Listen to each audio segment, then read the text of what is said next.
Hello and welcome to this week's episode of the MFL Ramble, the Metaverse Football League. As ever, any advice we give is 100% financial advice. You should follow us to the letter of the law. You should be emptying your 501ks or whatever they call them in America, empty your savings, and you should be pouring it into MFL.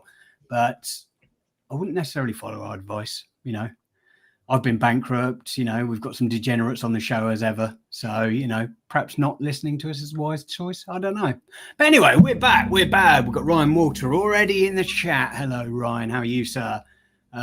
We are, as you can see from the screen, the Ramble Discord divas are clinging on to fifth. We're a scrappy bunch, and we've got two of the members here today. If you haven't seen the stream, then we were on last night as well. I've got Jimbo in the chat now as well. Hello, geezers. All right, sir. How are you? Promise I will post that shirt eventually. We'll get there. It's going to be like a meme in like 5 months' time. You still haven't got it. But yeah, right. This week, I am joined as ever by the glorious blue-eyed Scott. That is Hoodwink. How are you, sir? I am perfectly fine. Perfectly fine. For you, that sounds like you're miserable. Like normally you're like, no. Oh, good. And you had your son's parents' evening last night. Did he get 5 stars, or was it a bit naughty like my school reports? No, it was. There's a few things that he. Is that me? A few things that he needs to work on, but that was me. And he's good at his numbers. I've posted loads of videos and stuff like that on Discord in the past. He's obsessed with numbers, and the teacher said in her 15-year career, he's the most advanced pupil for maths that she's ever had. Nice. Where did you get the brains from then? Your side or your wife's? Well, kind of both. My wife will claim it because she's like an accountant and finance and stuff like that. Her mum's a maths teacher, or was a maths teacher. Her granddad was a maths teacher. So it's obvious that there's that side yet. But also, I was reminded by a couple of old pals that in primary school, someone commented on my post about it saying, "Oh, I remember I used to copy your maths because you were always like the best in class at maths at primary school." And then my other pal, she says, "Oh, I remember you were really freaky or something with your numbers at high school as well." And she was like a year or two above me. She's like, "I remember you being really freaky with your numbers." So I was like good at general numbers. When you got into the nonsense, like complicated stuff, I wasn't bothered about that. But actual numbers, I've got a good brain for it. All right. So yeah, what you're saying is both you and your wife's brains combined have created a genius. But yeah, 15 years. Yeah, I mean, like, if your son, the first toy he plays with is a calculator, then you're onto a winner. So maybe he'll be an alum of Cambridge like my daughter when he's a little bit older.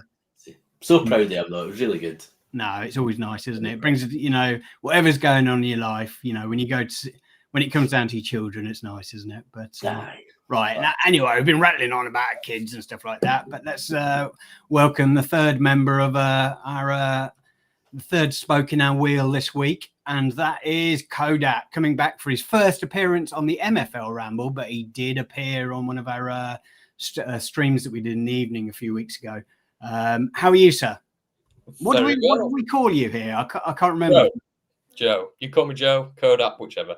Nice. You respond to both. How were you at school? You look like a man that was good at school. I don't know why. I don't know why I'm saying that, but well, I was the opposite of you, I think, Hooders. I was much better at English. English lit was my kind of thing. Psychology, wasn't very good at maths. But funnily enough, no, I didn't go to uni. I didn't do any of that. Straight out of sixth form and into work. So whether you call that good at school or not, I don't know.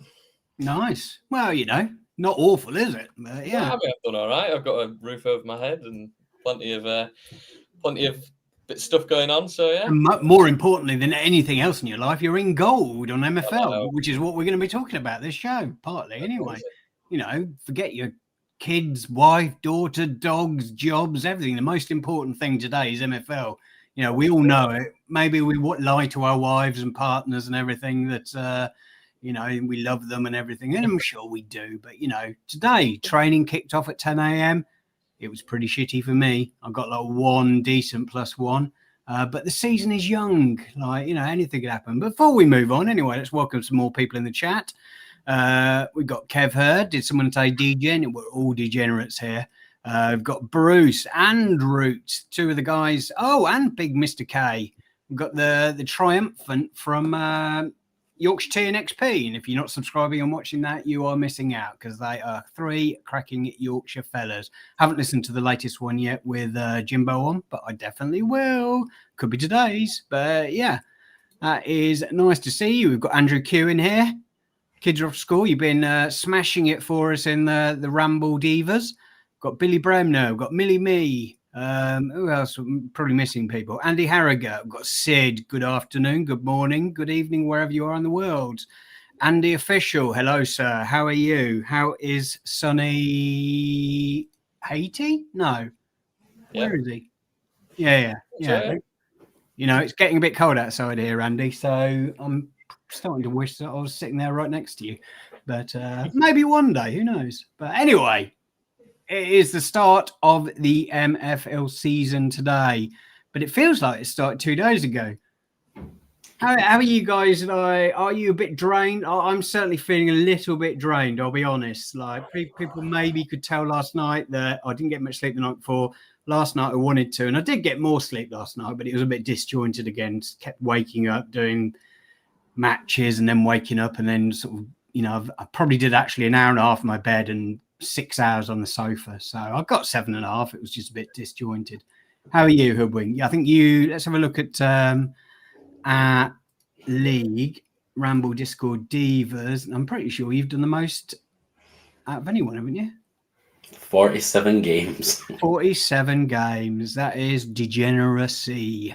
Yeah. Nice. But, you know, we know you're a man that only needs like 60 minutes sleep a night to look to be on top form, but that is pretty impressive. And Kodap, you said it like it couldn't have come for a worse time for you this week because you were playing football both nights, and obviously you got busy life as well.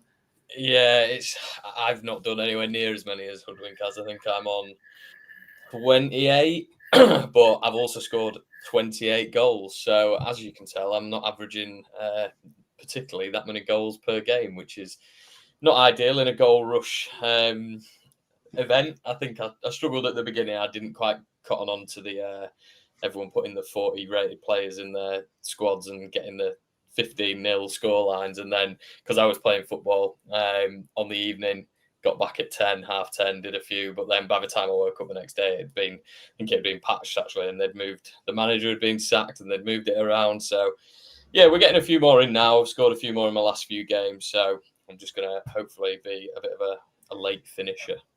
Yeah, yesterday was like the first evening you could really sort of take advantage of stuff. Yesterday felt like a bit of a grind, especially, I don't know, I just couldn't get many sort of big wins together. This morning I've managed to rattle off a few, but it is quite sort of difficult. But let's put a few shouts out. We've got the Dirk order. I actually thought we might only be the first ones to reach, or the only ones to reach level 6, but congratulations to Jimbo and the Dirk order. They have now reached level 6 in the last sort of, I guess, the last hour or so they've done it. So congratulations to you. It's super impressive with such a big alliance to do it because your target's quite big. I think we were the first to do it. I'm not sure who else is going to get there. Yeah, I don't think they'll do there. Will the Yorkshire Tea boys do it? The smaller alliance, they put a lot of work in. 2,500 all there. Yeah, they should do as well. Yeah, that's going to be good. So yeah, you'll get there. Root says, yeah, I reckon you will as well. Yeah, so it's pretty impressive. Like, you know, it's been like we were lucky that all of the guys we've got in the Ramble Discord Divas have, you know, a lot of them have put in a lot of hard work and ground out the numbers. And I'm not saying we're going to finish 5th. I didn't think we'd finish 5th, but if we do finish 5th, I'll be over the moon. You know, we're 267 points ahead of them at the moment. Empire, they've slowly over the last 24 hours been closing the gap. And yeah, I know. Was it Laird's that put out the battle call this morning? Was it? Yeah. Yeah, It's Discord's Toby as well, isn't it? It's been like pushing them along and stuff. But Toby's the assistant manager for like the patron saints as well. He's like the main man, really. So he's been pushing it as well. Yeah, it's been super impressive. The whole event actually has just been super. It's absolutely, really good fun. Discords have been popping, and even when people have been sort of ground down from lack of sleep, they've kept going, and I just love to see it. And I don't know how much information we can drag from this from the match engine, from the matches we've all been running, because everybody's running OP attacking formations, or in theory OP attacking formations, to try and grind out wins. So literally all my default settings and most of my teams now are currently set to like suicide kamikaze attack. Like, I'm not entirely convinced that's going to work this evening, so I will need to go down and set my defaults for all of my teams going into tonight. But let's have a look at some of the stuff. So let's start with you, Kodap, shall we? We can do, yeah. Yeah, I mean, last season was incredible, wasn't it? Oh, surely you weren't expecting. What were you predicted last season? I was predicted 8th or 7th in silver last season. So, yeah, I was on the pod with Ryan last week, and we were chatting about it on there. And it ended up being a phenomenal season. I can't really complain. Although looking at the league that I'm in now, I kind of wish I hadn't got promoted. Although, yeah, I mean, worst case scenario, I think, I've kind of gone into it with some pretty low expectations, to be quite honest, comparatively to the rest of the guys that are in that league. I mean, somebody, I think it might be 1, 3, 4, 5, whoever it is, has got a 97 rated centre back. So he's going to be quite difficult to score past, I would imagine. But yeah, I mean, all 3 teams got promoted. I bought another team in midway through the season. They were the only one who didn't. But to be honest, I kind of wanted them to be in Flint where they are. So yeah, can't really complain, to be honest. Nice. I'm just looking at the predictions and projections. We'll go through all of the projections for our teams in a bit, but specifically for the Condors, they're like predicted 10th on the one I'm looking at the moment. Yeah, best 16, they're predicted 10th, and best 11, they're predicted 10th as well. Yeah, I imagine gold is a completely different beast to silver. The tactics, I think, are going to probably have to change nearly every game. A worst case scenario, if I end up coming last in the league, I get a season full of XP in gold. I still come away with nearly as much MFL as you get for winning silver. And, I've managed to get some really good loans in. So hopefully we can give a few people, the underdog treatment and surprise a few people. But you never know. It's always a difficult one, isn't it? And to be honest, because of this goal rush thing, I think, like everybody, there's been little testing in the last few days. It's been just smashing the goal rush as much as possible. So, well, that was going to be one of my questions. Like, I did some testing over the weekend, but obviously the last couple of days I just haven't done any at all, apart from playing goal rush matches. Do you reckon that will affect the people's fortunes right at the start of the season? I think possibly, yeah. To be honest with you, I didn't even realise the league kicked off today. I thought it was tomorrow. So the same, yeah. Yesterday I only realised at middle of the afternoon. I was like, training starts tomorrow. No, yeah. Surely it can't. It just feels like it's coming around really quickly this time. Yeah, I think it's been a really good. You were saying how good the event's been, but I think in general it's been good to see how kind of popular it is, how many people have been getting involved in it, but also then. Yeah, and maybe it has distracted a few people. I'm not sure. I think when you get to the level of gold and upwards, or even possibly silver upwards, I think there's probably less impact on that. The people there. The league I'm in has got some of the the bigger names. Managers are in there. There's some pretty big guys in there. I don't imagine that it's impacted those guys too much. You've still got 45 minutes in between each game where they're probably tinkering and tweaking. So yeah, we'll see. We'll see how we get on. You've got Dublin City in there who smashed my silver league last season. There's the main team that just smashed me every time. But there's Big Wilbert's in there. There's obviously Dublin. There's Josset. Noe Sark's in there as well. Snake. There's Niako, however you pronounce it. Nathan's in there with his sweet execution as well. Yeah, Scrub, Duff, Bill. Yeah, pretty when much you all. get to the upper leagues, generally it's a bit of a who's who of MFL, isn't it, really? Yeah, I feel like the lost puppy at the moment. It's like in the middle of the league with all the big boys. But yeah, we'll see. We'll see how we get on. I've got some big shout out to Bob. He's helped me out with a couple of really big loans. I've managed to get a couple of guys in on some relatively low percentages as well, to be fair. So I'm not actually giving up too much in the way of MFL. And yeah, we'll see how we get on. Nice. What about you, Hoodwink? What's your expectations for the season? In terms of projection, my Daegu, Livy, and I've got a trial team, Atlanta. They're all predicted high, maybe first for a couple of them. Edinburgh, the main team, are I think our best 16 is at like 6th, maybe, in bronze. Ideally, I want to be kind of in the promotion spots for bronze again.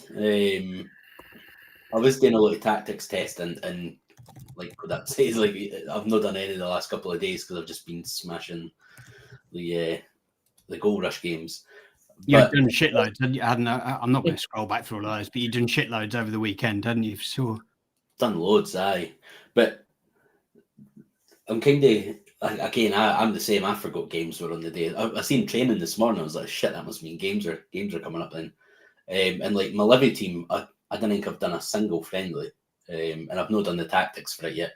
It was mainly Edinburgh and Daegu that I've been playing with, but I've done a formation change. I went to the 4-2-3-1 with a 4-1-2-1-2 flexibility as well, 3-5-2 as well if I want, but I'll probably not go with that.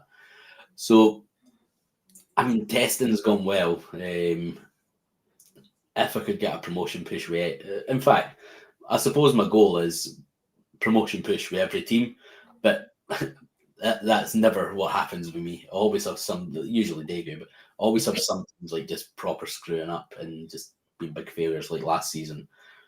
But that's my aim. My goal this season is to get Daegu promoted. That's my goal. Let's have a look where they're predicted then. Let's have a look. Stone League 7. I think they were predicted second last year, and they're currently predicted second again. Right. No pressure. But I like the team this time. I like the squad. So, like Demchuk up top, he's like an absolute goal machine. I just promoted one of my young right mid. He got he got a tier break today. He's a 75 now, so I've moved him up to Daegu. He's really good. Got loads of good players in there. Just the defense is a bit ropey. So, but I've done. You've got 78 rated defender. I mean, that's a pretty solid team. It's a nice team, really nice team. I guess what the listeners will want to know is where's Timmy this season? He's with Bob. Oh, Bob's happily taken him. He's the only man that's managed to get Timmy to sing, isn't he? Timmy done well last season, good goals and assists. But Bob like weeks ago messaged me saying, "Can I get him next season, please?" Of course. That's fair enough. Like the demand is there for him then. But I think for Daegu, I think the 4-2-3-1. I don't think it will. I hope it will work well because they score loads of goals. Demchuk scores loads of goals. My guys create loads of chances, and it's just the defense lets them down. So I'm hoping they have a bit of a solid foundation this season. And Edinburgh, like I'm in with Risu this season with Edinburgh. Risu's team is ridiculous, but they done really well last season up until maybe 3 or 4 games to go, then it just went to pot. Which is Risu's team? Is it Turin maybe? Risu for Edinburgh, the bronze. Oh, Risu Turin. Sorry, yeah. Aye. I seen him putting on the Twitter that he's got like a defender with like 99. He just bought a defender with 99 defending and stuff like that. Jesus Christ. Like he's got 4 legendaries in bronze. Nice. So he's gone hard. He's preparing for a silver with the looks of that team, but nice. Yeah, that's pretty good. What about progression for you this morning? Anything at all? Brilliant. It was Really? superb. Aye, I think I had 7 maybe overall +1s and an absolute ton of like random attributes. My guy that I bought the other day for $8, he was 72 rated. He went up first day. He's now 73. $8 for a 72, 73 rated CDM. Yeah, it's mad, isn't Got a tier break. De Fatima got a +1. I think my right back, Figueroa, whatever his name is, got a +1. So some like really important players for me. It was brilliant. Probably the best day I've had like over the last season or two. Nice. What about you, Kodap? Anything on yours so far today? I think you could probably do the complete opposite of Hoodwink, and that would be what I got. I think I got 1+1 on one stat across 110 players. Yeah, not great. I mean, it was a good +1. It was my little young dev centre striker that's been in literally, this is his first season where he's not going to be in the dev centre, and he went up to 85 shooting. But yeah, I think that was, I got 1 on him, and then a couple of, I mean, a +1 shooting on a centre back, as you do. And that was pretty much it. So yeah, not a right lot, to be quite honest. 4 stat increases, I think, on 110 players. So hopefully they're just saving it for tomorrow's training. Yeah, same. Yeah, I could really do some of my bigger cards getting a bit of progression this season. But it's early days, isn't it? A single training session, and I know that some of mine aren't particularly close to going up. I'm just hoping that a couple of, specifically the ones I spoke about on the stream last night, do sort of like push on. But yeah, we've got some more people in the chat. We've got SLD. Hello, sir. Hope you're well. Got Massive Ericsson in there. Hi at Ramble. Hope you're well. Good luck this season. Good luck to you, sir, as well. He says, I'll get in a few before surgery in the morning. I hope there's nothing too serious, but good luck with that. I know surgery is never fun. I've had too many operations to count myself. So anyway, but let's talk about sort of like, I'll come on to my team as I said, but let's talk about sort of the market and stuff like that. You touched on it a second ago, Hoodwink, that, the prices are pretty low across the board, and you can pick up some pretty sort of solid players now for, a fairly low price. I think, we've known for the best part of a season that a lot of people have sort of moved out. They're either moving sort of into money into other Web3 games, primarily sort of So Rare and maybe Football.Fun. I don't know how active that is at the moment, but, I know that people have been taking money out for that. And, I know when I was looking around some agencies earlier on in the season that a lot of the guys had like most of the guys for sale. Do you think that once they've all sort of, sold out, that, it seems to be from what, from what I've seen anyway, it seems to be sort of a fairly loyal base of, 1,000+ managers that wouldn't leave the game. And therefore, there's always going to be demand there. And then with the new sort of like trial clubs and all the promotions and stuff they're going to be doing, I think that the prices probably wouldn't get much lower. What do you think, Koda? I mean, to be honest, I don't think they can get too much lower. If if we're being honest, like Hoodwink said there, I mean, I needed a couple of players for my newly promoted Stone team, and I picked up a couple of centre mids. I think where are they? Let me find them. I mean, I got a 27-year-old, 75 rated. He's got 90 dribbling, decent passing, 6 foot. He's pretty ideal, and he was $20.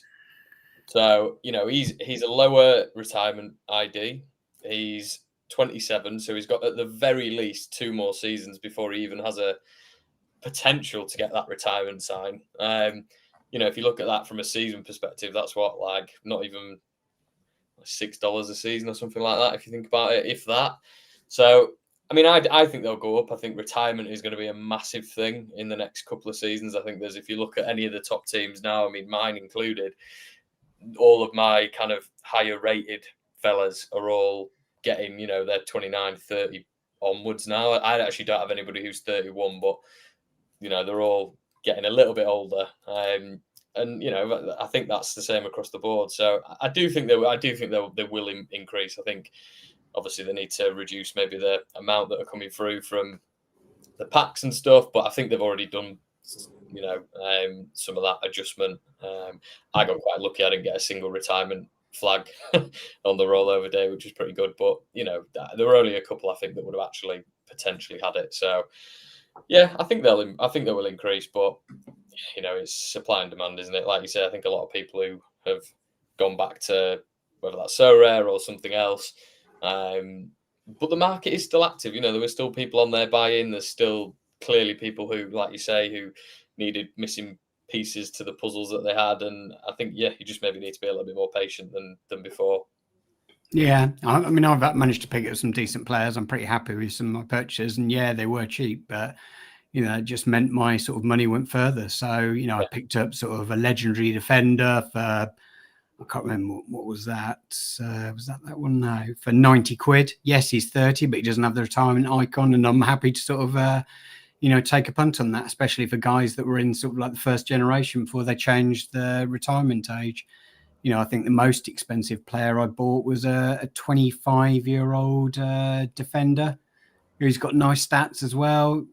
So, and all of these players, look like they're pretty close to sort of leveling up. I bought a 84 rated midfielder. Yes, he's 28, but, hoping that maybe this could be a season when he turns legendary. And some of the other guys that you could buy who sort of were pretty cheap. I know, like McBride has been sort of, I was praying that no one bought his right winger because I was hoping I'd get him on my team. But unfortunately, someone bought him over the weekend. But yeah.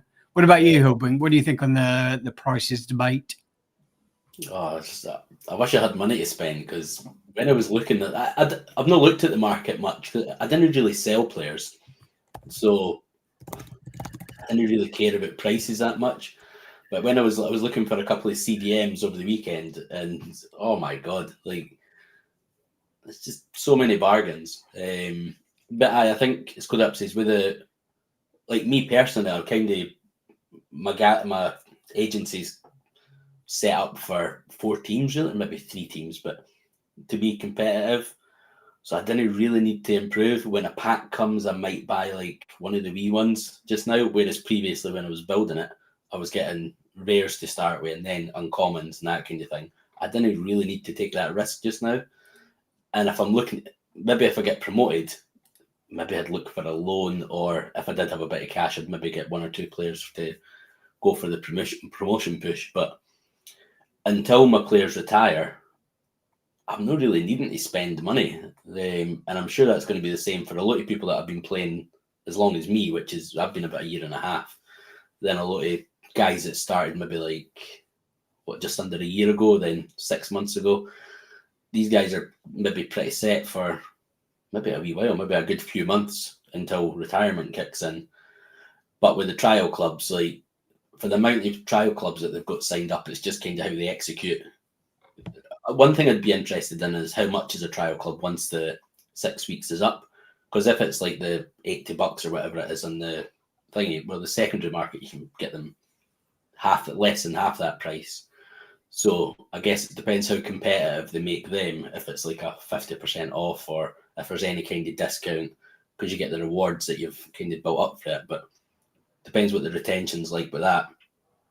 Yeah. I mean, it's quite interesting that front. Like, I'm pretty sure, don't take this as gospel, but I'm pretty sure Matt said that the prices would be like the normal prices because they didn't want to sort of have a deflationary effect on sort of the prices of teams on the secondary market. So, and you only get your rewards for this season in Flint if you buy your team. But the rewards are, are relatively meager in Flint anyway. It's more of a sort of a fun league that it might be better if you do want to sort of play the game to buy off the secondary market. So it'd be interesting to see how many people convert from like the trial, 1, to buying their team that they use the Flint license, or 2, just go out and buy a club on the secondary market. And I guess it will depend on the prices of the teams on the secondary. Depends who you get as well, I suppose, because I got an Atlanta team, which is pretty cool. That's like my in so rare. I've got an Atlanta stinkery a stack, but an Atlanta collection, and I don't know. I just find it quite a fun. It's an American base as well, so maybe that adds a. I don't know if that still adds a premium these days like it used to, but and I'm first owner. That's my club. Do you know what I mean? That's the kind of things I love. Whereas secondary market is like, I could save 50% buying it for the secondary market and miss it on my £3 rewards or whatever it's going to be like at the end of the season. I don't know, not to be honest, but so I don't know if I'd pay the extra for it. It'll be interesting, I think, to see what I would do when it gets closer to the end of the season. Am I going to pick it up? Because I could probably go 4 clubs now. I know I kept moaning when I had 4, but I like one starting for the very, very bottom. Like my Edinburgh team started for the bottom, but bottom was ice back then, and that I was first owner, started for the bottom, and now it's in silver. It got up to silver. Now we're in bronze, and I love that part of it. A lot of people didn't care about that, and they'll just pay $35, $40 instead, and not care about the history of the club and that kind of thing. Yeah. I think if it's possible, that's what I'd do, which is still getting a new manager on board, and it's giving some money to another manager that can hopefully spend rather than withdraw. But aye, I think that'll be interesting. Jimbo says in the chat that he says, yeah, he thinks it'll be the same as well. I'm pretty sure he's right. But they could provide a promo from their chat, like an incentive for them to upgrade, which, yeah, they definitely could do that. Like, because if you buy a club from the season as it is at the moment, then the promotion they normally run, that normally you get an offer on that, don't you? So you get the kickoff pack and stuff like that. Aye, maybe something like that. Or do you think a kickoff pack would be enough? Kickoff pack plus your rewards. I think it's still a mile off the secondary market, but a kickoff pack is good fun for the chance to get an upgrade and that kind of thing. If a kickoff pack would convince me, I think. Probably. Yeah, definitely. Yeah. No, what's that, £10 or something like? I've bought packs because they have a kickoff pack, whereas I could have bought off the secondary market for cheaper anyway. We're degens, so we're not like that. Your average manager coming in. Well, we could be. I mean, we love degens, but for the 1,000 people or however many trial clubs are going. Look in Flint now, there are 2,549 teams in Spark, and now there are over 1,300 teams in Flint this season. So that is a big sort of step up, isn't it? It'd be interesting to see, because I believe from looking at a couple of the teams that I've loaned players to that are trial clubs, they're not all in with trial clubs, are they, Hoodwink? No, I don't think so. I'm in Quinny's one, but I think there's quite a few just normal ones as well. So if teams get promoted, how's that going to work? Like if a trial club gets promoted and they don't buy their license, obviously they can't promote them. That's going to be a bit of a headache, surely, next season. It'll be interesting. I wonder if they just save a relegation. They're going down, they stay in Spark, or if another in 4th position or whatever. Yeah, I think the incentive needs to be more than that. I know, obviously, we're saying like the kickoff pack is like you say, $10, $15 or whatever it is, but you're getting like in Flint, what are you getting as a reward? Even if you win the league, it's like 1,000 MFL. It's peanuts. So unless you have I think the only kind of time where I would go for that over the secondary market is if it was something that I like, a location that I loved. So I think I said it on when me and Ryan were chatting last week, is that I've got a Leeds City team now, so that I bought second hand because obviously there aren't many Leeds ones available, full stop. But if that was one that I got given as part of that promotion, I'd pay the money to keep it because I want that location. But if it is just a random place in Egypt, for example, like, you would be better. You could probably buy a club off a secondary market and a full squad for the amount that you would pay for the club at that $89 or whatever it is. I guess that does the job for MFL. That's still onboarding. It's not getting them the $80, but it's onboarding a new manager. Yeah. So I suppose it's win-win. If they buy a club for the secondary market, that's them onboarded, that's them done their job. And future revenue rather than your $80 revenue just now. Yeah. But if you just see $80, no thanks, I'm out here, then that's kind of where the opportunity is missed. A few teams here, like Massive Ericsson's got one of his teams up for sale, the Porto side in Portugal, 48. So the floor's a little bit higher than it has been right now, but not dramatically. But then, like, prices of like ice and sort of spark clubs, you know, they've been like 55, 60. They've been that cheap for a long time, haven't they? Mm-hmm. Mm. Yeah. What do you guys think of like the ice reshuffle? Like, to be honest with you, I didn't spot it to start off. It was only someone pointed it out to me that a lot of the ice leagues have been completely reshuffled, and a lot of people are now in completely different divisions. I'd be interested to know why they did that. I don't remember seeing any comms about it, unless I've missed something. That was an error, but it should be fixed. Everyone should be back into their league. Oh, really? Okay, that's interesting. Because I got stuck in some quite soft leagues. A few people weren't happy because they planned against opponents that they've been playing against for 4 or 5 seasons and that kind of thing. So then they've got moved to a league where they're like, instead of being one of the favourites, they're up against some monster teams and stuff like that. So. Oh yeah, you're right. It has been reshuffled back again. Oh, that's interesting. Oh well, I'll have to have a look what it was. That is a bit bizarre, yeah. Because they've been like people wanting sort of a reshuffle, or at least talking about it for a while. Is that something that you would be interested in? For me, I wouldn't want it because I sort of like I'm used to the leagues I'm in. I like the rivalries I have. I know some of the teams and stuff like that. It'd be quite fun. Yeah, I mean, I don't.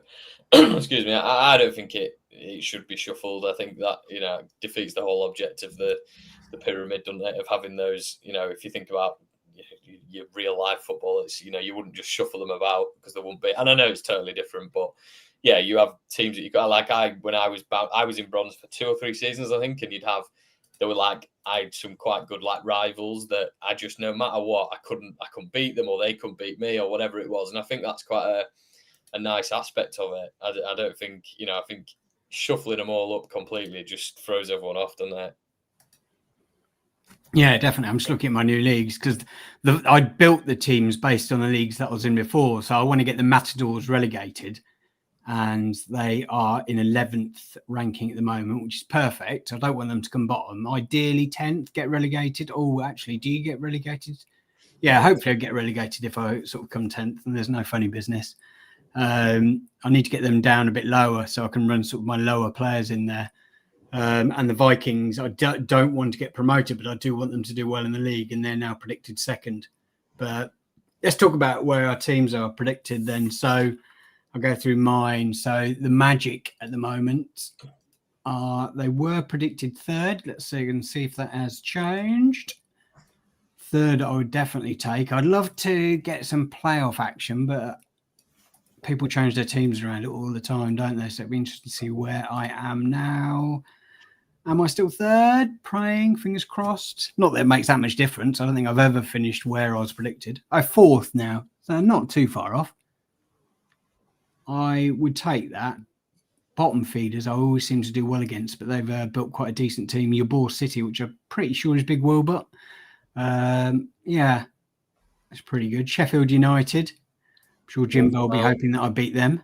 Yeah, I recognise that Wolftown finest. I've definitely played against them in the cup. Well, Sid's in there as well. Castilla. No, he sold that team, didn't he, to fund his diamond exploits. Yeah, that's right. But yeah, so the rest of the teams, Funky Monkey were predicted 1st. This is the last time I checked. I'm not going to go through all of the teams. Monkey Fire predicted 1st. Thunder predicted 6th, which I would take. The Kings were predicted 1st. Vikings were predicted 1st, but now 2nd, as we've just seen. And the Matadors predicted 11th. Yeah, I mean, I would definitely take that. I would take probably 4th with the Magic. And my team at the moment is a little bit weaker than it was last season.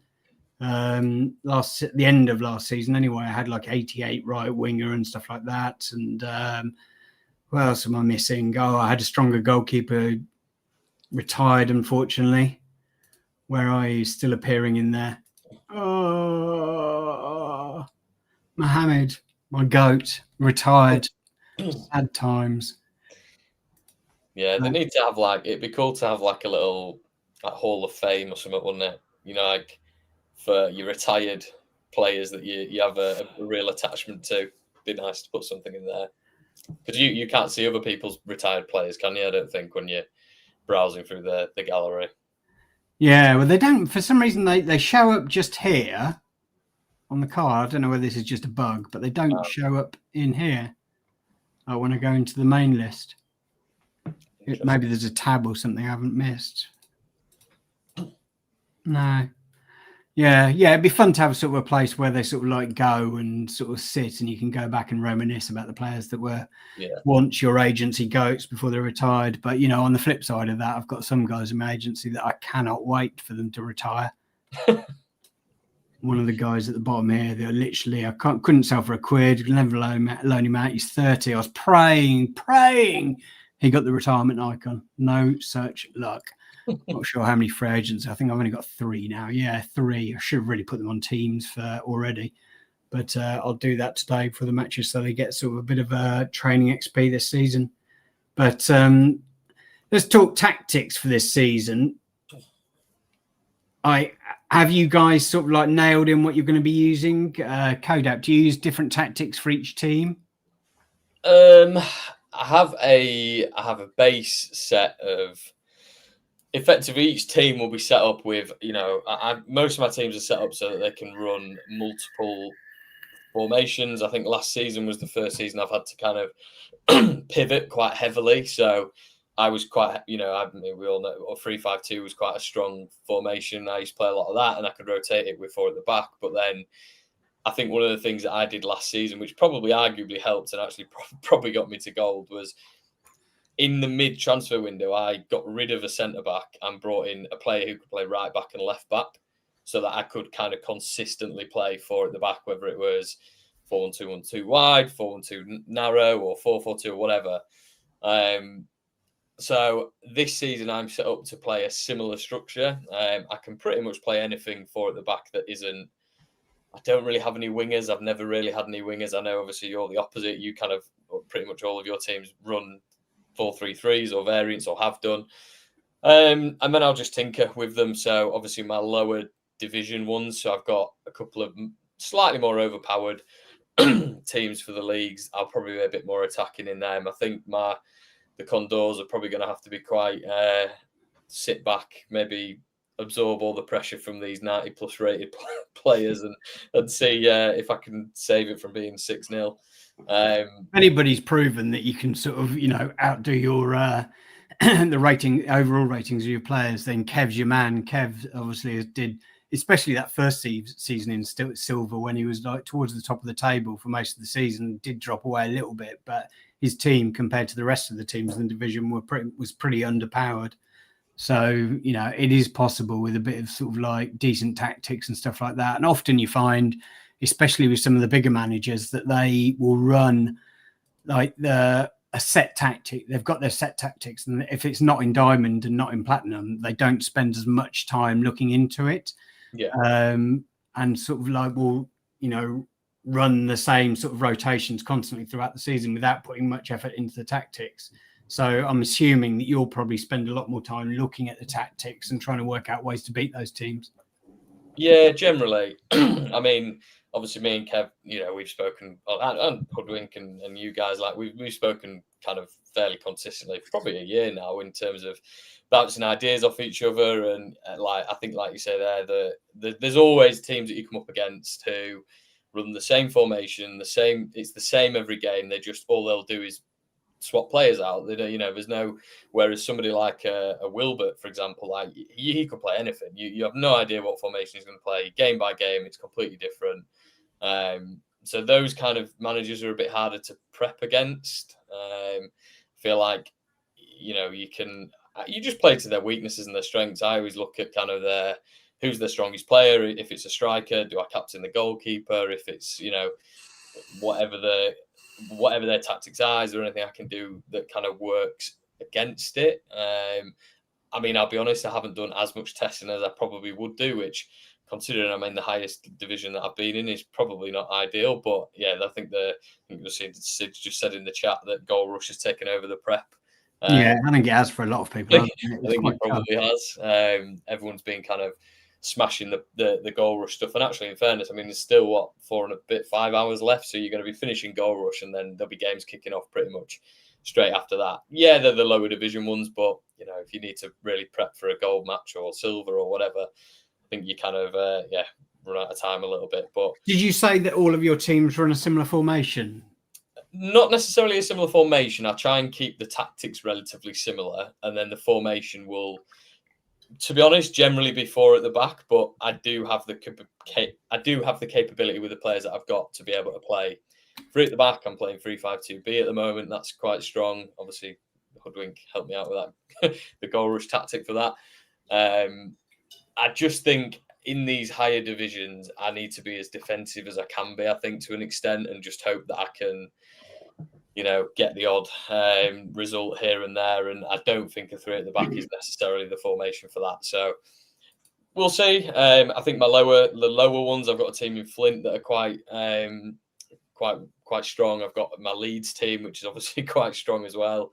They'll be a bit more attacking. They'll be a bit more kind of set up in a different way. But yeah, it's all very dependent, I think, on the opponent. I think every single one of my teams, all 7 teams, will run a 4-3-3. There's a couple of the teams, like specifically Monkey Magic, which can run lots of different formations, just because I think the higher up you go, having flexibility to run different formations is definitely useful. But 4-3-3 has been sort of the bedrock of my agency throughout, my 9 seasons on the game. Is this season 9? Yeah, it is season 9. Yeah. So like every season I've played 4-3-3. So I've got loads of wingers. Unfortunately, as I showed a second ago, thanks Jimbo, who said the way you pull up your retired players is under age. So you can see that like some of the retired guys I had Penner last season, who for a long time was my best right winger, could also play left wing as well. He was a bit of a goat, and he sort of retired at 32 quite early as well. Dostal and Federico. So I had 3 right wingers retire, like all within the space of 2 seasons, which was a little bit gutting, which is the reason I'm a bit short on right wingers. So I showed it last night. I don't know whether people saw, but one of the guys I brought in this season, where is he? Trio. I don't know whether you pronounce it like that. I'll have to ask Amrizi. But yeah, I brought him in, a little bit older again, left foot on the right wing. I like that. He can cut in, smash it in the net, although shooting isn't amazing, but he can work on that. But the main reason I bought him relatively cheap was because of his progression. As we said before, the seasons he wasn't registered in any team. The only ones he hasn't had progression in. So he's progressed all the way through. So if he can crack legendary relatively early, like hopefully first week, then he will smash on, hopefully. And then a couple of the guys I've got in on loans as well are both decent progression beasts as well. So I don't like banking on progression, but I feel like I will need it to sort of compete. And it definitely helped last season because a few of my guys and the loan guys I got progression. But what about you? Have you got any specific guys in here that you think will progress hard? Yeah, I mean, I'm hoping that my 87 rated, I don't know, I still don't know how to pronounce it, but Dioku, the centre half, I mean, he's the guy I got in, I think he was 21 or 22, and he's not kind of absolutely flown, but he's kind of, I mean, he was a little bit, he's obviously, last season he went up +3, he went up +3, No, last season he didn't go up at all. Not last season, sorry, season before. So I'm not sure, I've got, to be honest, progression for me has been, in all honesty, not great. I've got quite a lot of players who are sitting very close to going up. They need one stat. They need, kind of one improve. I mean, he needs to go up 1 defending and he becomes 88. I've got Hansen, my striker that I bought when I first got into silver, the 30's 30 now, 85. I mean, he's one off going up to 86 in either shooting or dribbling. I've got a few kind of... I hate that flat line on players. And I just keep... I've had this debate a few times. I've kind of, we've spoken about this a lot before, but it's that I had quite a few guys up for sale at the beginning of this season thinking, actually, can I maybe get rid of some, buy some improvements for gold, but then obviously didn't get too many bites in the way of kind of offers. And then I just thought, you know what, it's always that FOMO. I get really big FOMO of missing out on a late bloomer. I mean, there's quite a lot of players there that I think, Toman, that 84 right mid, he hasn't gone up a single stat in 3 seasons, and then 3 games to go last season, he went up 3 single stats. So I'm hoping this season he kicks on and gets into Lego territory. I don't think he's far off. You often get that. What I've noticed with like players, I'm sure a lot of people will know this anyway, but you'll get that flat line and you won't get any stat action at all for some of those players, and then suddenly they'll get one, and they'll get another couple, and then then the legendary leap is not too far away, or the tier break leap is not too far away. So, if you've had a player for a couple of seasons like this, tier jail can take longer. But, yeah. Yeah, he's getting there. I mean, I did actually, in fairness, last season, I've quite a few go from 84 to 85. I had 1, 2, I think 3 or 4 potentially go from 84 to 85. And then there's a couple of guys who are on loan with Kev this season. So Jackson, he was one of the ones who went up. He's kind of been relatively steady each season. Kev's got 2 or 3 of my guys, I think, at the moment, who are very close to going up to Lego. I think there's the striker and the centre mid are both very close. I think Coutinho's one stat off, but again, like that, look at that progression, it's just awful. Yeah. Zlatkovic, again, similar. He hasn't. You've got a knack of buying players that just don't progress. Yeah, I mean, it's annoying because you buy that. I buy a lot of them, and then they progress quite well, or I just like the stats. They're kind of everything I look for in a certain position or whatever, and you just think actually they might kick on, and they just don't. I've got my 83 left mid, Fekri. You can see him at the bottom there. I don't think he's progressed a single stat in 3 seasons now. I mean, he's probably my weak link, to be fair, in gold. So his stats are good, but again, just really, not great. So I'm hoping this is the season where they all suddenly decide that they want to flourish, but who knows? Yeah, it's tough, isn't it? I think everybody sort of hopes that, maybe one of the cards that I got in, a pack or something like that just sits there. Because often, like, loads of past that you get packs sometimes and you look at them and you think, that's not what I need, or, I don't really need another player like that, or like, they're all like min rated, like a 75 rare in a rare pack. And like suddenly they can sort of crack on hard, and suddenly that card then could actually become useful in sort of bigger teams. I've had that with a few players now. I'm just hoping that a few of the ones I have this season sort of are the same. What about you, Hoodwink? What about tactics this season and progression? Is there any guys that we need to keep an eye on? Sean Carr, he was one of the guys that I packed as a 65 lowest rated uncommon, and I was gutted. And then I said on the stream, a shit pack can turn into a good pack. He's now 74 rated, but he was quite slow last season, and he got a +1 on shooting this morning. So he's 2 away. He either needs 2 dribbling or 2 shooting, or 1 each to turn to a rare. And then I'm hoping he goes on a tear after that. Got decent pace as well. Aye, he's a good goal scorer as well. No, like some players are just good in game. Doesn't matter what their stats are. He's just good in game as well. Scores loads of goals. Sean Kai sounds like he should be Scottish. Maybe he is. Maybe his ancestry is Scottish. The guy I bought the other day, said I was buying CDMs. I bought a 77 rated, I think, CDM, 32-year-old, no got the retirement, old ID. He's I never even noticed this. This isn't why I bought him, but he's a +26 overall. So you never know. Maybe he'll get a wee late spurt as well to get maybe maybe an 8 He to got 8. a +2 last season, didn't he? So He's still going. I don't mind buying that older guys. I do feel like he's sort of like you plastering over, as long as you've got some sort of younger guys in your agency as well that are, slowly creeping through and become useful in sort of your bigger teams one day. I don't mind plastering over sort of, gaps in teams with the older guys. Because as you said, like you've got this guy now. How much do you pay for him? Probably not a lot. Yeah, $25. Like $25 for a 77 rated. Yes, he's 32, but you've got him for 4 seasons. Like 4 seasons. If he progresses a bit more, maybe he becomes useful as a backup in Edinburgh. I was going to check there. Yeah, no, he's in Daegu. Yeah. So there's value in the market at the moment. Like, and I don't have a problem littering in a few older guys, even though my agency is getting older. But, I still bring in younger guys. I've got a lot of younger sort of rares and stuff like that, which hopefully this is the season they crack on.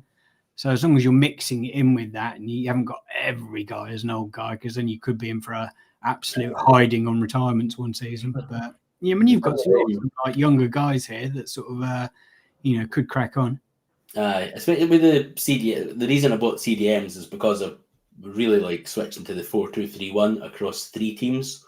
So I've loaned loads of them out, like some of my younger guys and some of like 73 and 74 rated CDMs.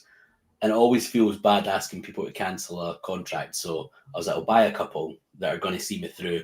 I even bought a guy $3 for a 74 rated CDM, but he's got 2 seasons left. He's got a contract for the season, so I thought I'll buy him and I'll ask to cancel it. They'll probably say no within 5 minutes. They say no, so I'll get 1 season out of him next season, and I can just chuck him in like Livy as my third.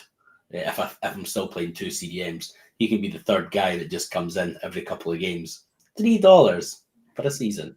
I bought a Scottish, a Scottish CDM, 75 rated, 23 years old. I thought, that's good. They'll bring the agency's sort of age down a bit. I don't know what he's had progression. Well, I got 1 last season to tier break, so maybe this could be the season when he cracks on. And then I went to put him in my team and realised he already had a contract. So even now, after 9 seasons playing this game, I still buy players that are under contract without thinking about it. Absolute buffoon. But and the guy, I did ask a couple of times for the guy to cancel it, and he said, "Beep you." But he didn't say that, but he rejected it twice. So for me, that's essentially saying you. But anyway, I don't mind. I didn't desperately need him this season anyway, so I'm happy for him to sort of sit there. So $63 for a 23-year-old mid. Jason Douglas looks like his nails. Well, he looks solid, doesn't he? He looks like the kind of guy that, breaks legs on the pitch. But so I'm happy to wait. Hopefully he gets a bit of progression this season. Kodap, are you a bit more intelligent than me? Do you not fall for that anymore? No, I definitely fell for that relatively recently. I can't remember which player it was I bought, but yeah, I definitely bought one recently. It might have even been in the mid-season last. In fact, it was when I was looking at pivoting and getting the right back and left back. I was like, oh, there's one. And obviously it's quite hard finding players that can play both right back and left back anyway, that, you don't lose like a massive amount on their overall. And I'd found one and I was convinced, I'm sure he was a free agent. I mean, I bought him at the price he was listed at, and then I tried to put him in my team and couldn't. So luckily it was in my lowest, it was in my Leeds team. So, I mean, I could get away with playing free at the back there, so it wasn't as much of an issue. He is now in my team, but yeah, I've been playing for a long time and still fell for that. So yeah, you're not on your own. Yeah, exactly. Yeah. What about first matches this evening? Has anybody got any sort of like decent matchups or any games that people should be keeping their eyes on? I have probably a must-win game, to be honest. I think it's quite it's against one of the other people. I know I'm saying that first game of the season must win. It's against Snake, who is also where is he? Is it Snake? Condor play MFC Cobras. Cobra Kings. So I think they are.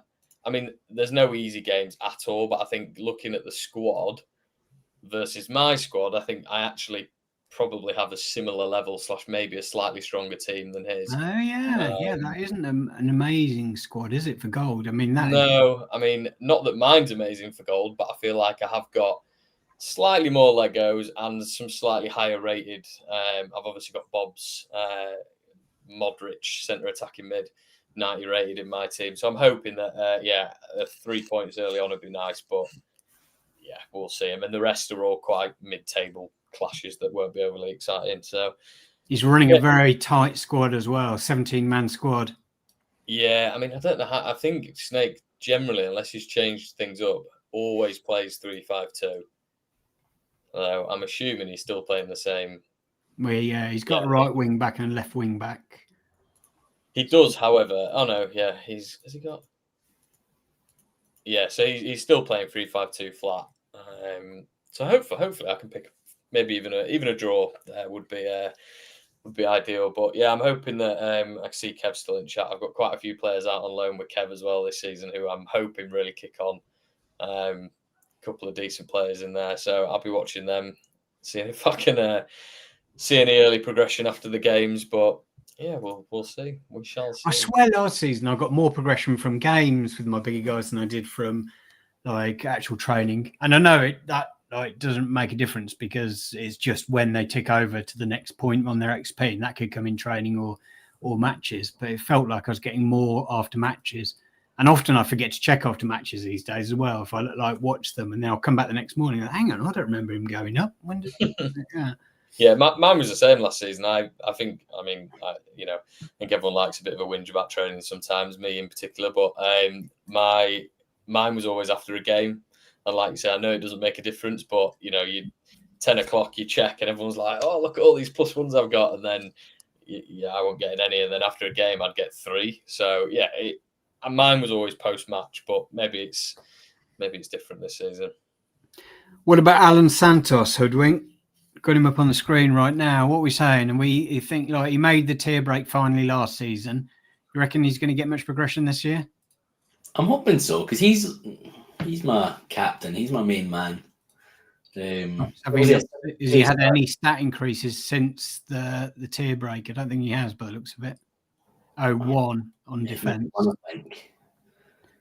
Yeah, he's had 1 on defense. Great. Yeah, perfect. I hope so. We'll see. He was sat on 84 for so bloody long, 3 seasons or something maybe, and he just finally got leg on. I thought, right, here we go, and he just sat there 85. 1 defending stat increase since then, but hopefully. Nice. Right. Before we move on, we've got a competition to give away a club. Again, we've tried to give it away a few times, but we haven't got a winner. So this time, I thought I think it was Kev's idea, we would run a competition where managers have to guess the total amount of goals scored in tonight's games across all of our teams. Should we say just by us, Hoodwink? We don't want to count other people's goals, do we? Just say goals by us in our games this evening across Hoodwink's teams. He's got 4 teams. My teams, I've got 7 teams. And Kev's teams, he's got quite a few, I think, now as well, hasn't he? Because he seems to take them in like he's a lost puppy for lost puppies. He takes them in all the clubs for people to look after. Kev's got 6 currently. Yeah, so 6 teams for Kev, 7 teams for me, 4 teams for Hoodwink. How many goals in total will we score in just tonight's games? Not friendlies, just the official league matches. How should we get them to enter? Put a comment on this video. That would work. Yeah. Once the stream's finished. Yeah. Comment on this video, Andrew Q. Once the stream has finished, stick it as the comments, and then we'll see. Because I won't be able to look back. Well, I probably could look back at the live chat, but I'm not going to scroll through the live chat for the whole show. But yeah, so get your entries in as soon as the stream is kicked off, and closing time will be this evening. We'll announce it in the Discord. Yeah, you've got a club pack waiting for you, waiting for the winner who gets closest. If it's a tie, then I will literally fold up bits of paper, put them into a cap, and take them out. But yeah, right. Aside from that, so we've got progression. We've got how our teams like. What would a good season look like for you this season, Hoodwink?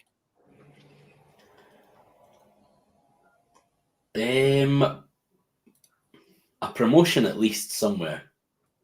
I mean, to be fair, it'd have to be one of the higher ones. A promotion for Daegu would be like my biggest achievement ever on MFL.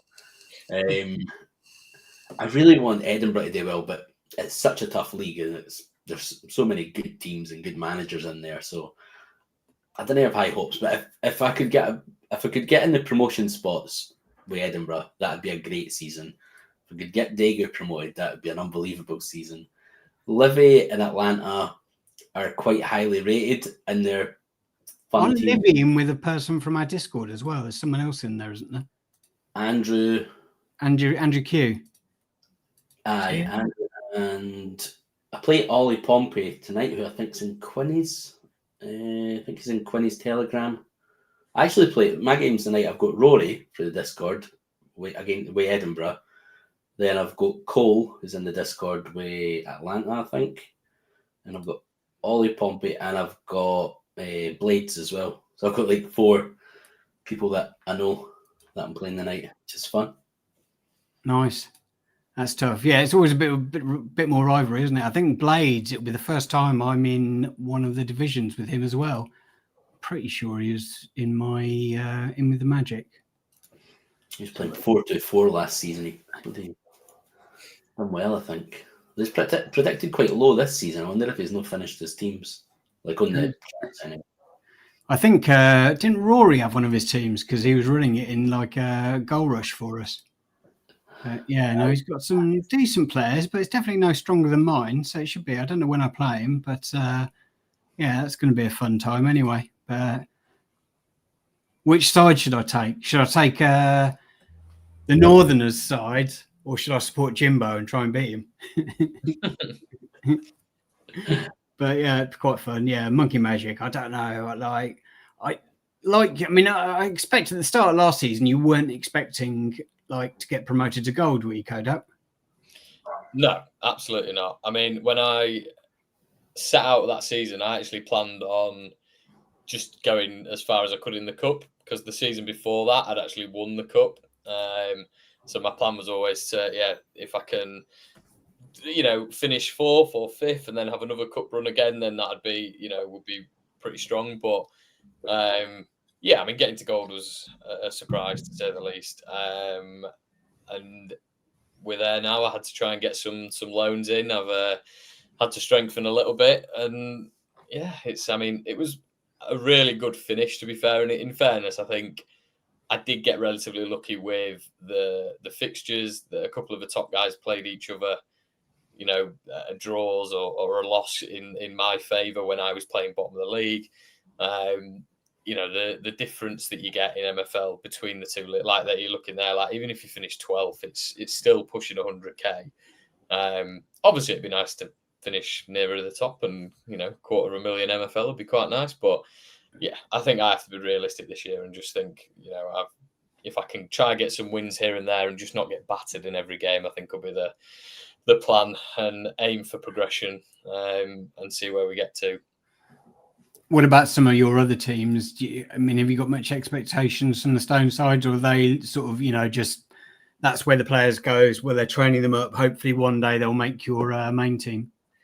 Yeah, I've got, to be honest, I guess my second best team is the Ukrainians. So that was obviously, that started as pretty much, I had a full Ukrainian side, but then I was finding it really difficult to have players come in who were younger, who needed to move in between teams. And if they needed to go into that team, but they weren't Ukrainian, I was a bit stuck. So I kind of sapped off that idea. I do still have a couple in there. And in fairness, it is relatively strong. In fact, the striker that you had on loan off me last season is now in there. Breno, however you want to say it.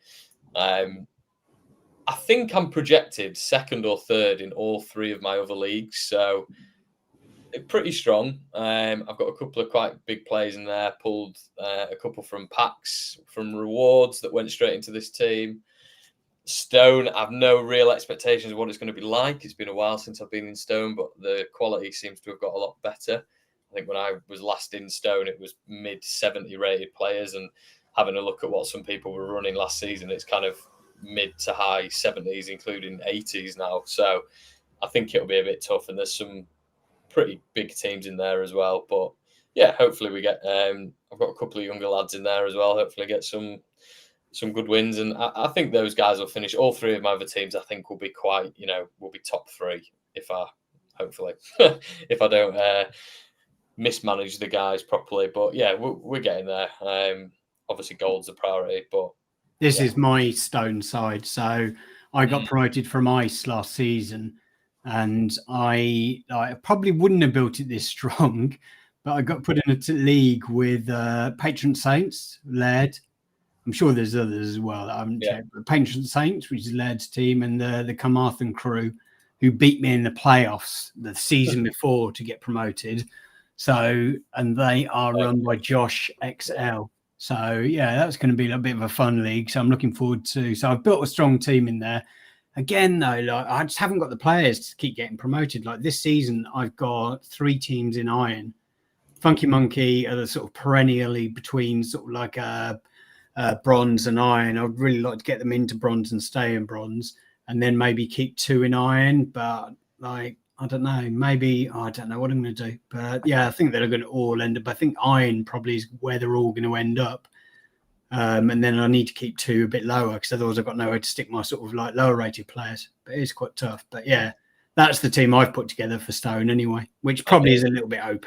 But I was going to say it looks a lot stronger than mine. I mean, mine's not particularly weak. I don't think. I've got a couple of young lads in there, like that dev centre player I was on about's in there. He's going to get some good game time. I bought a random uncommon player off Floaty before the marketplace for packs opened up, and I pulled a really, really good little young, now 21 but 20 at the time, right back.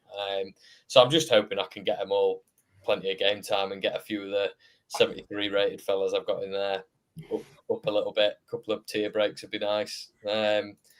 What about like this season for the cup? Like I always prioritize the cup first half of the season, which is probably why I do shock so badly first half of the season with most of my teams. But this season I will be doing it again, just because you get that extra MFL. Like I got 230,000 MFL last season, and like nearly 100,000 of that was from the cup, just from one team.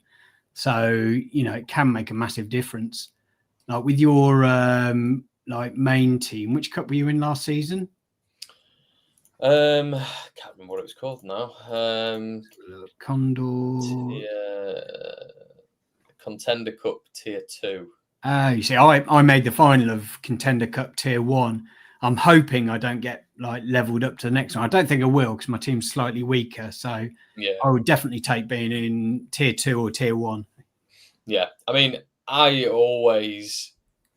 actually lost I absolutely battered the guy that I was playing in the next round, but got beaten by like a last minute header, which was a bit painful. But yeah, I always, for me as well this season, particularly in that gold team, I will just be trying to get as far as I can in the cup. I think, for me, if I can get, I don't know what tier I'm going to be in, but obviously I have made some good signings. There are some higher rated players in there that should hopefully kind of maybe push me up a little bit. But yeah, again, I think the cup is where the MFL is, but it is always difficult managing both the cup and the league.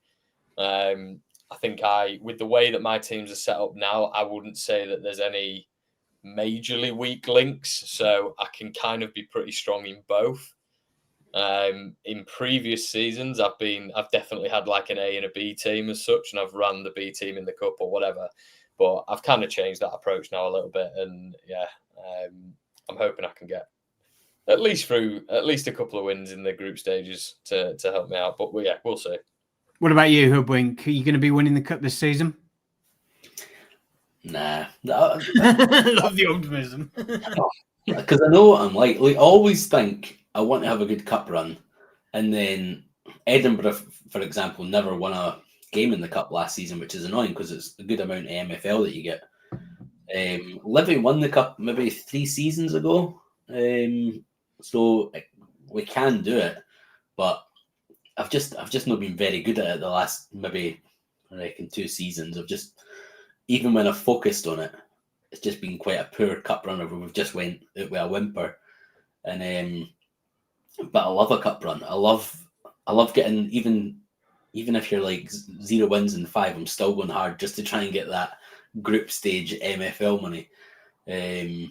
So I'm going to try, but I'm similar to what Kodaps did there. What I used to do was the full rotation, the full 11 rotation, and I've not done that in months now. I used to quite enjoy doing that. So I might actually go back to it and make sure I've got my strongest team in the league, but I've still got like a decent team in the cup that's kind of getting rotated. So maybe not full rotation, but yeah, I think that's why I stopped doing it, was just because I had 22 players in a team and I'd do a full rotation. And then me and Sid actually were talking about it, and I wanted to make sure that every player was getting as much game time as possible. And I think when you have that many players in, you're almost, they're not all getting as many games as they could. And now I think if you can kind of have a player who can make 1 or 2 players in your team who can play multiple positions, and you can kind of rotate around formations as well, you can be pretty strong without having to actually have a full rotated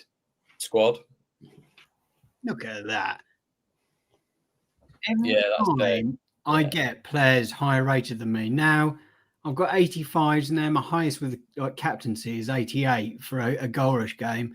He's got like 95 rated striker with captaincy, and every single one of his players is 90 rated. Fuck that's my life. the best squad I think you can come up against, isn't it? Jesus Christ. Oh well, probably not going to score many goals this game. But you can't be scoring less than me, so I think you're all right. Yeah, it's tough. But yeah, I think, focusing on the cup can be quite good, but you need to have a decent team for it. There's no point sort of trying to do it if you're guaranteed to get relegated, because unless that's something you're happy with, then it's probably not the way to go. But right, anything else you chaps want to speak about this week before we get out of here? Oh, nice 1-0. I think good effort for the Ramble boys for the goal rush. It's been good fun, really good fun, really good engagement. Last couple of days, so smashed it. Let's have a look where we are now. Boys with their first place. See what the gap is. So we are currently on 4,576 goals, and the Empire Alliance 4,320. So just a bit over 200. 250, isn't it? Still similar to what it was earlier. Yeah. So they're not closing on us. So as long as we keep up the effort, keep rattling in those goals, then hopefully we can hold on to 5th, which will be an amazing achievement. It'll be absolutely brilliant. But in the last hour, it's every 10 minutes, and just go mental. Yeah. What time is that? 5:30 to 6:30? I think so. Aye. Yeah, it will be, won't it? Yeah. So yeah, we're about to rattle through a few more games there. So hopefully everybody on the Ramble Divas is at their PCs or at their phones ready. But I don't think, like Jimbo saying, the last hour a lot will happen. Do you mean like a lot because there's like a game every 10 minutes, or do you think there's more stuff that MFL are going to drop? Like they did say they were going to be sticking curveballs in. I thought we might see like weird other stuff like double goals, like one game or stuff like that. I hope it's not like that. I hope it's not too gamified like that. Just the amount of goals that are going in. Yeah, we could see quite a lot of action in the last hour. I think, to make sure we hold on to that place, we all need to be rattling out some games in that last hour. But yeah, we are both being chased by bigger alliances. Oh, wow. I didn't realise the French Discord, French MFL team are now, they're about 250 or so, a little bit more than that behind the Dirk Order now. Oh, that'd be heartbreaking if you lose it in the last hour. Jimbo, you need to keep putting a shout out. But yeah, that's going to be close. Right. Let's have a quick look. Oh, scored 2 goals. Yeah, Yes. take your 90 rated players and stick them up your arse. It's that shitty manager, isn't it, that used to manage, what was it, Sporting? United. But yeah, look at that. 90 red players. My boy's doing me proud. Look at that. Right. Just don't use up all your goals now because we are going to need some this evening. And remember to make sure you've got your tactics set for the league games, not your goal rush tactics. Oh no, Jimbo's saying I think they'll take us. Andrew Q's saying French users get 3 times the goals in the last hour. No, Jimbo, just keep rattle that saber, get your guys on there, make sure they've got alarms set in the phone. You've probably had alarm going off a couple of times on mine.